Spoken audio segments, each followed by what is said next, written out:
with a Camera. Starring Charles Bronson.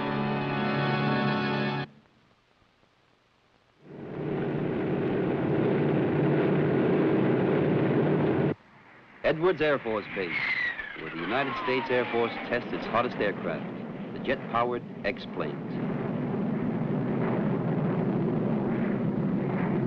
And I'm Mike Kovac, freelance still photographer, here in the middle of the California desert for a photo layout on their hottest pilot, the man on that plane right there.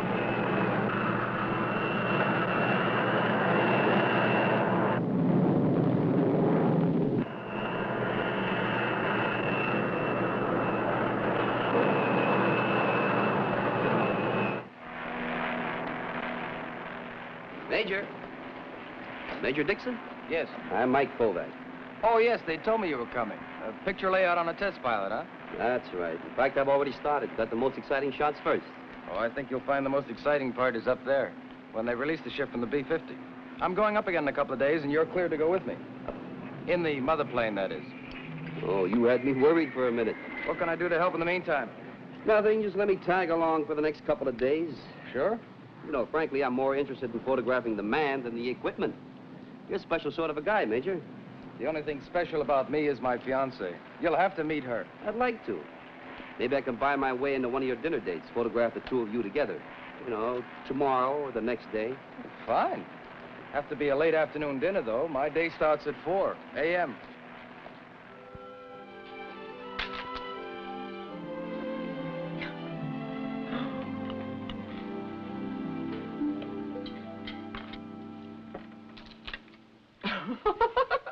I'd like you to leave the set up for a while. I want to get a couple more shots during dessert. With my screwy hours, we always have to eat before the crowds, Mike. What price fame, Major? Is that all? Well, I want to get a couple shots during dessert. When does the photographer eat? With the help. Oh, I'm not really hungry. Besides, I want to get you back to the base and tucked in bed first. You better hit the sack yourself. You gotta make that flight with me in the morning. I have to be up by 4. Well, I'll be there. Let's meet at the officers' club for coffee and then go on down operations. It's all right. Sit down, Liz. Liz. I don't want you to fly, Sandy. Let him take pictures of somebody else. The pictures are only incidental. It's a scheduled test flight. I don't want you to go up and you know why. Please. Please, Sandy. It's my job, honey. I don't want your job. I want you. The job is part of me.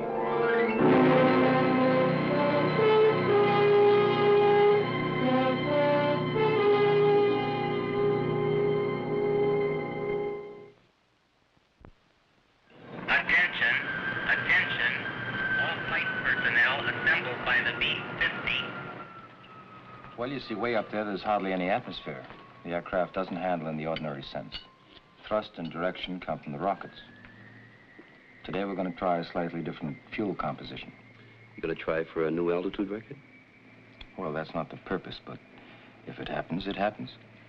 This plane's already been in excess of 120,000 feet, but I still think it's got a little more in it. Well, what do you say, Mike?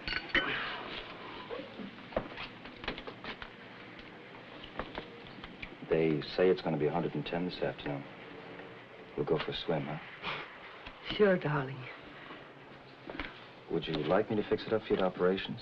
You can see them track me and listen to me talk to chase planes. Oh, no, I don't think so. I think I'll stay right here. All right.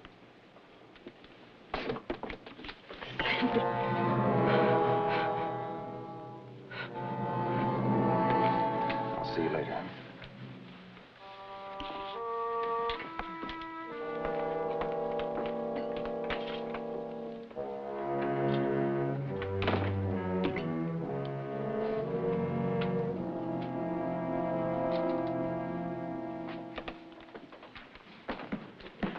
Okay? Yeah, that's fine. What's wrong with your story? You see, with only 5 minutes of fuel, it'd be impossible to test the capabilities of the ship if we had to take off from the ground. So they've adapted a B-50 as a mother plane. Now, this model's too big, but they'd tie on like so. Then I get a ride up to 30,000 feet. Then you're on your own, huh? Well, except for 3 chase planes, radio communications, telemetering, and space positioning. Outside of that, nothing. Except Liz? Mike, I guess you think I was pretty rough on her, making her come out here. I want you to know that this is for her benefit, not mine. Now, we love each other, sure, and I want to marry her. But I love this, too. I want to get her fears settled now, before we're married. I've seen too many flyers put it off. Well, let's go, huh? I bet you thought these went out with the Model T, huh? Oh, no, Mike, come on. Well, it's part of the story. Joe? Yeah, 1 minute, Major. You know, Liz seemed a little bit worried when we left her. Well, she's got her problems, too. She's had bad luck with the men in her life. Oh, she's never been married. It's her brother and her father. See, her brother was 18 and wanted to leave school and enlisted in the Marines. Well, she advised him to go ahead. He fell off a truck during training and was killed. I'm beginning to see. And then her father on top of it. She was up at college and got into some little difficulty. Stayed out too late on a date or something. Anyway, she sends her father an SOS and he comes racing up there and turns his car over on the road. So she figures her love is a curse, huh? It's become an obsession. You all set, Major? Oh, yeah, Joe. Mike, this is Joe Garr, our personal equipment man. I met Joe yesterday. How are you, Joe? This is the first tailor-made suit I've ever had, Mike. Yeah, it's got to be fitted to a 1/4-inch tolerance all around. Else I don't stay in one piece up there. I have to be nice to this guy, Mike. If he doesn't like you, wow. Mechanics have been working for hours, getting the X-2 slung into place beneath the giant B-50. Getting the X-ship fueled with liquid oxygen and alcohol.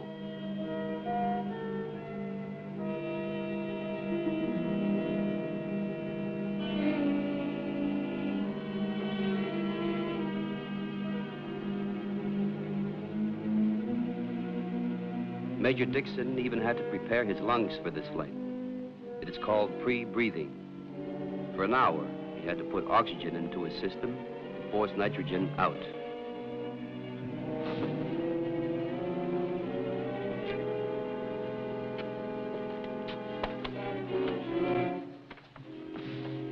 You okay, Major? Roger. Then finally, the countdown of a long checklist was done, and the crew and I climbed aboard. But Sandy's girl waited on the ground and watched.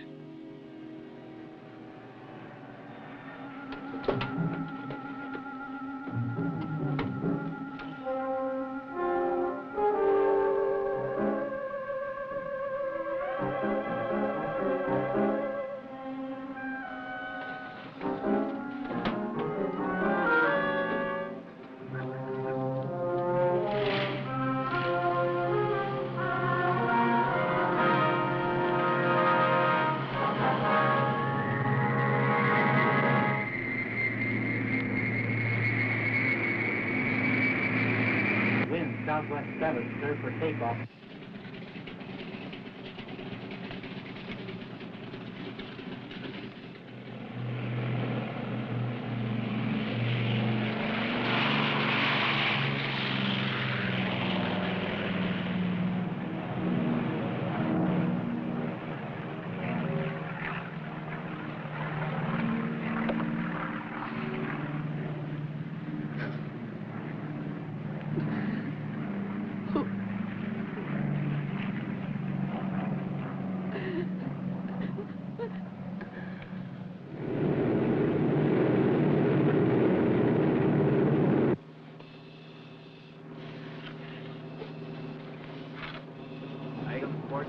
Check.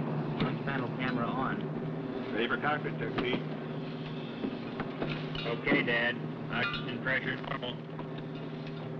System switch on. Pressure demand regulator on. Check. Emergency temperature off. Off. Check. At 30,000 feet, Sandy went to his X-ship, hanging in the converted Bombay. and got into the cramped pilot's compartment. Shooting my pictures from the Bombay door, I was just above Sandy and would be directly over his line of flight when he was released from the mother ship. They lowered the plastic canopy over Sandy. 4, 3, 2, 1. Okay, come flying. And away he went.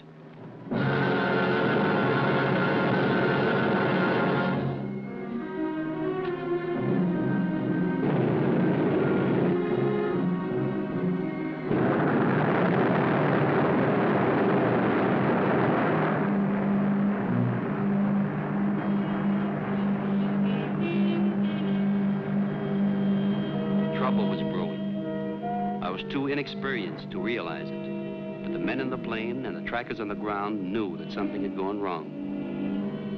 Captain Shaler wants to talk to you.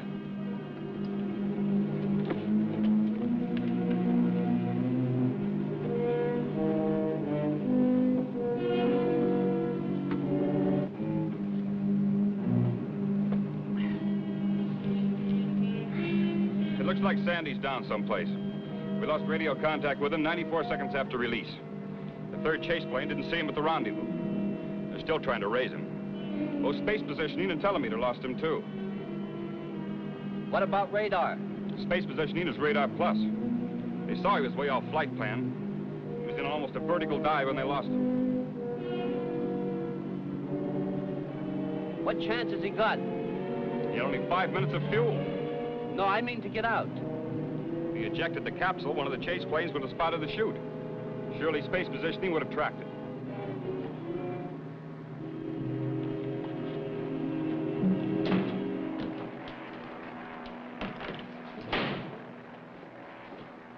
We'll try air operations. Yeah, I'll wait. Yeah? Well, what about the choppers? All of them? Yeah. Well, let me know the minute you hear something. Good. Is there any word yet? They've got the whole rescue service out. He might have landed on a dry lake. How much chance is there of that? It's a chance. There's girls on the base, too. I know. Who tells her? The Air Force? Well, it's difficult. She's not next of kin, Mr. Kovac. Somebody's got to tell her. Me? You know her. All right. I guess she's still at the Officers Club. I'll get a staff car to have him take you over.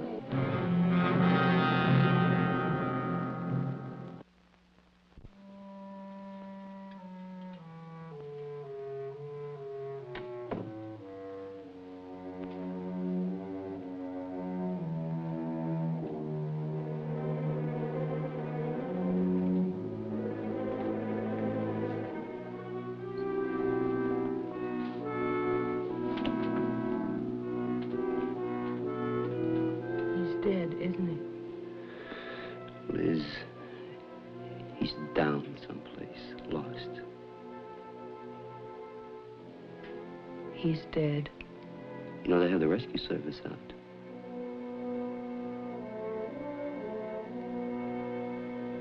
Oh, I'm so sorry, Liz.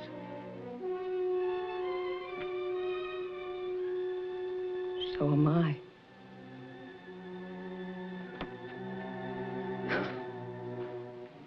Liz.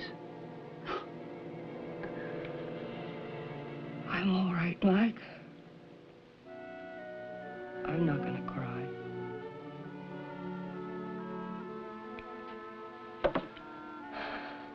I cried last night, all night. And I cried after he went up. It's getting so I can do my crying in advance.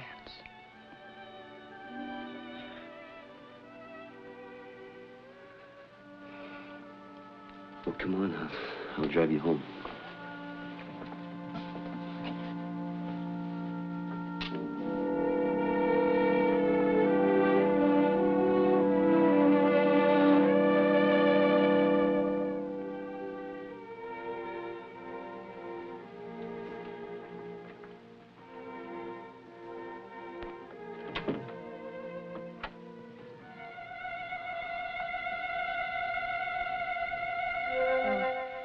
thank you very much, Mike. You've been very kind. I just can't leave you. Would you like me to do something for you? No, nothing. Maybe you want me to get somebody over for you, huh? Somebody you'd like me to call? Oh, no. There's no one to call. Well, are you sure? I don't have anyone anymore. No one to call, no one to call me. You know, he always knew how worried I was when he was flying. So when he landed, no matter what time or where he was, he'd call. But he won't call anymore. Will he?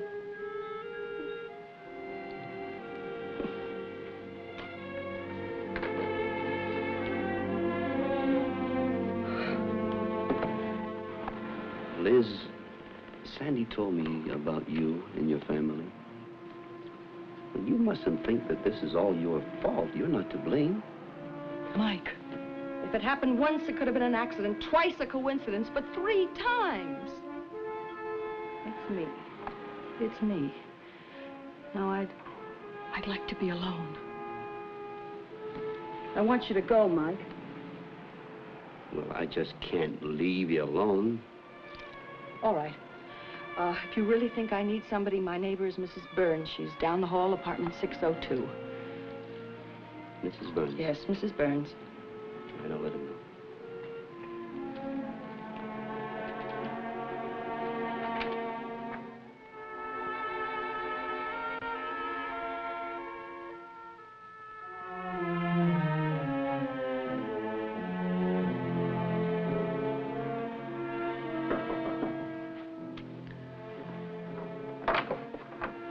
Mrs. Burns? Yes. My name is Mike Kovac. I just drove Miss Howell home from the Edwards Air Force Base. Her fiancé was in an aircraft accident this morning. The Major? Yes. Was he killed?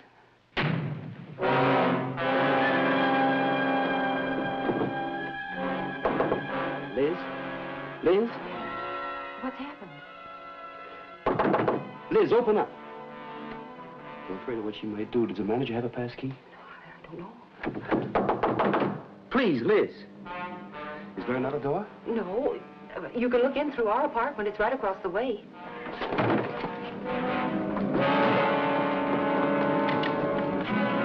Liz. Unlock the door, Liz. Liz! Please, Liz, it's not your fault. You had nothing to do with it.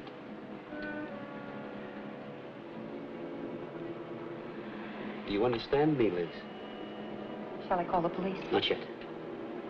Liz, you've got to think this over. It's not your fault. Now, please, close the windows.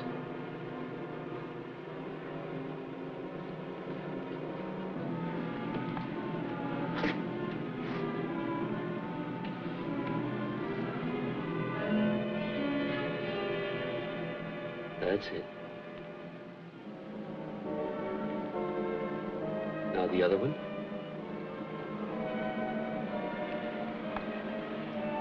Close it. Wait, Liz! How do you know he's dead? I know. I killed him. No, he's not, Liz. Believe me. Stay. Stay where you are, Mike. You don't come near me or I jump. Liz, make sure. How do you know? I just know. I knew before he went up. You just thought you knew it. I killed my father. I killed my brother, and now Sandy. I don't want to take any more lives. Well, listen. Give it 24 hours. A day. Find out. Hey, what is this? Tenants calling up, people hanging out of windows. Stay in it. Listen, the manager's away and I'm responsible. You stay in it. I've got to stop causing trouble. I've got to stop causing trouble. No, you're not, Liz. Liz, baby, he's alive. Don't you want to know? He needs you. Listen, I'm responsible here. I gotta call the cops. Where's the phone? Don't you do that. She might try to jump. What do you think she's gonna do anyway? Don't call.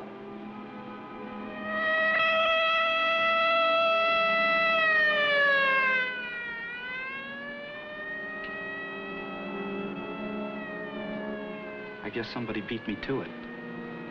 Listen, you go stand by her door. Don't let them break it down, you hear? We'll go.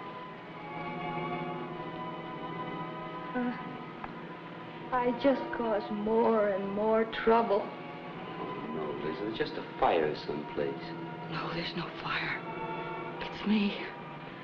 It's me, and I don't want to cause any more trouble, Mike. Mrs. Burns?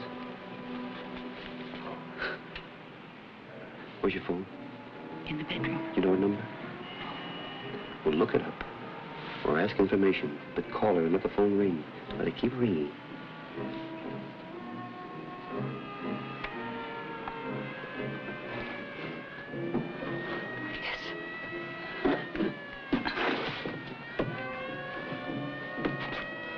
Liz, listen. It's for me, Mike. There's no fire. It's me. It's just me. Give it a day. Just 24 hours. Maybe there's a chance. I'm sorry, Mike. Liz, listen to me, please. I'm very, very sorry.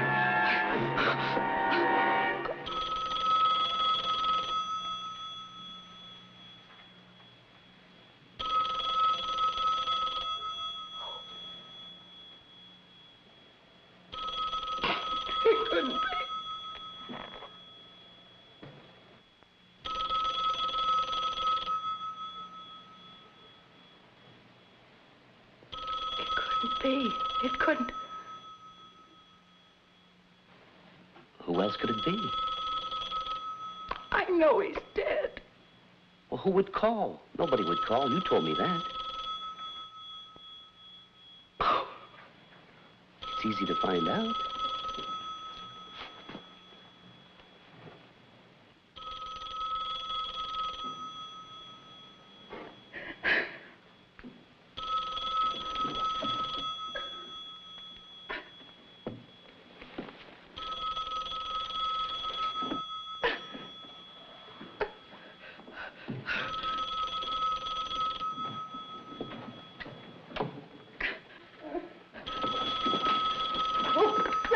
Liz, wait.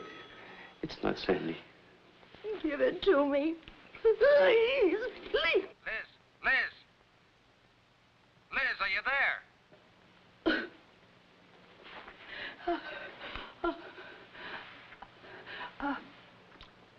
Sandy, are you all right? Oh, the electrical system failed.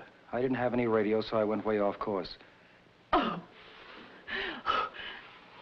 Sandy. I was so scared. Darling, you're not hurt? No, I set it down on a dry lake and waited for the helicopters to find me. Honey, I hope you didn't have too rough a time.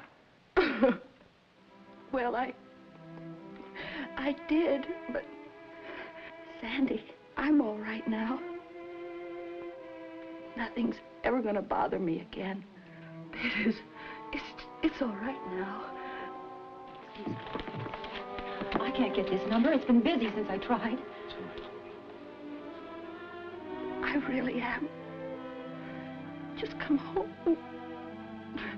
Come home.